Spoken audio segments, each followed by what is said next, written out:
Today, the United Nations commemorates the International Day for the Victims of Acts of Violence based on religion or belief. The General Assembly recalled that states have the primary responsibility to protect the human rights of religious minorities. Statistics show more than 360 million Christians worldwide experience a high level of persecution and discrimination because of their faith. All right, let's go now to Sean Nelson, legal counsel for global religious freedom with ADF International. Sean, great to have you on. Can you tell us a little bit more about this International Day, as well as more about those who are suffering the most right now around the world when it comes to religious persecution? Well, thank you, Tracy, for having me on. And the United Nations International Day, it commemorates the victims of violence based on religion or belief. So this whole day is about those victims, those people who are being persecuted the worst, facing torture, facing imprisonment, facing even death for their religious beliefs, for being a Christian, for being a Muslim.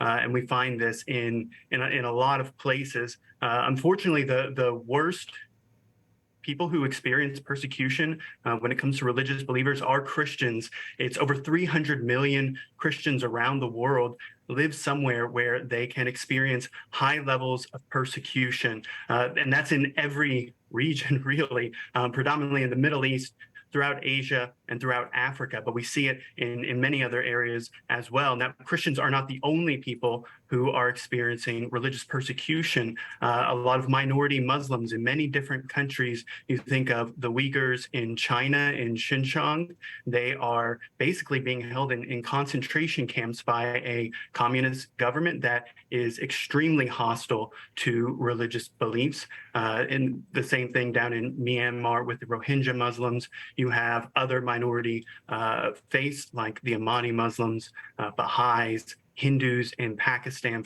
Sean, another thing I want to talk about, I understand that ADF recently produced a documentary about a Pakistani Christian couple who was languishing on death row for 7 years on false blasphemy charges. Can you tell us more about that? And also, why was it so important to tell their story? Pakistan's blasphemy laws are amongst the worst in the world.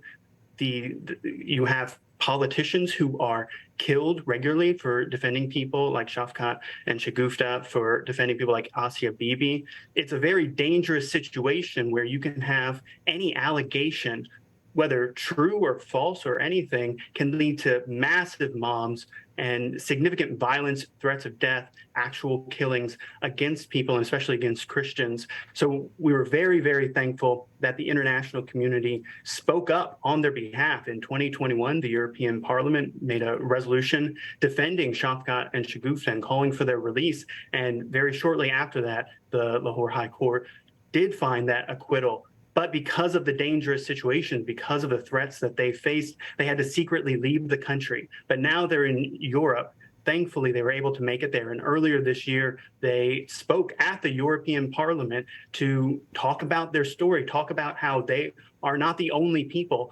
facing these kinds of blasphemy sentences. There are dozens, and there have been hundreds and hundreds over the years who have faced this exact kind of thing. Many of them Christians, but not all of them Christians. And it's something that the international community really has to take a stand for. They have to stand for freedom of religion. They have to stand for freedom of speech. They have to stand against this kind of violence. That's why this International Day is so important. That's why Shagufta and Shafkat's story is so important. And it's wonderful that they're able to tell that story through a documentary, and we hope people are able to view that. All right. Well, Sean, thank you so much for speaking with us, and thank you for all that you do. We appreciate it. God bless.